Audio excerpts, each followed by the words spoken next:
Madam ডাকছে উপজেলা যাইতে হবে। আমি তো এনে ভাই ডিউটি করতেছি, আমি আবার উপজেলায় কোনে যাই ভাই। এখন দেখেন কাকে পাঠাবেন। দেখেন কেমন চাকরি করি আমরা, এইখান থেকে ওইখানে, ওইখান থেকে ওইখানে, সারা রাত নাইট ডিউটি করছি। সকালে গেছি বাড়িতে, এমন সময় খবর আসছে ইউনূস স্যার আসবে আমাদের এই অফিসে।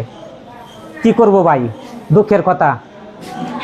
ঘুম হারায়া মনে করছিলাম যে একটু ঘুমাবো, ঘুম হারাম হয়ে গেছে ভাই। দৌড়াই আসলাম আবার এই অফিসে, আইসা দেখি বড় একটি মিটিং, মহিলা বিষয়ক অফিস থেকে লোক আসছে, এখানে ফল রুম গুছাই দিন লাগবো। বাইরে ফল রুম গুছাইলাম, গুছগাছ করলাম। এখন আমি ডিউটি করতেছি, দেখেন কেমন চাকরি করি। এখন আবার ইউনো অফিস থেকে খবর আসছে ইউনো অফিসে যাইতে হবে।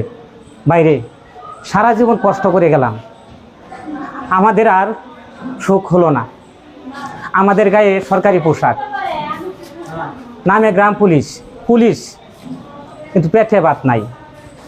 বাড়িতে গেলে পরিবারের মুখের সামনে যখন দাঁড়াই, তখন পরিবারের মুখের দিকে তাকাইলে আর কোনো কিছু ভালো লাগে না।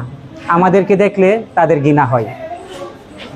বেতন মাত্র 6,500 টাকা, বাড়িতে যে কোনো ভালো কিছু নিয়ে যাব এই সাধ্য আমাদের নাই।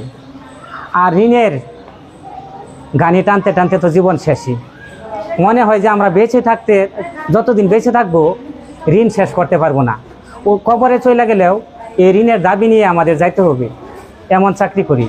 আপনাদের কাছে বিচার দিলাম, আমাদের কি উপর মহলে দেখে না ভাই? কান্না আসে আমাদের, এই চাকরি করে আমাদের কান্না আসে। পরিবারের মুখের দিকে তাকাইতে পারি না, ছেলে মেয়েদের জন্য ভালো কিছু নিতে পারি না, আমাদের কান্না আসে ভাই। কি করবো আমরা বাঁচবো না, আমরা মরে যাব। আত্মহত্যা ছাড়া আর কিন্তু আমাদের পথ নাই। আপনাদের কাছে বিচার দিলাম। ধন্যবাদ, আপনারা ভালো থাকবেন।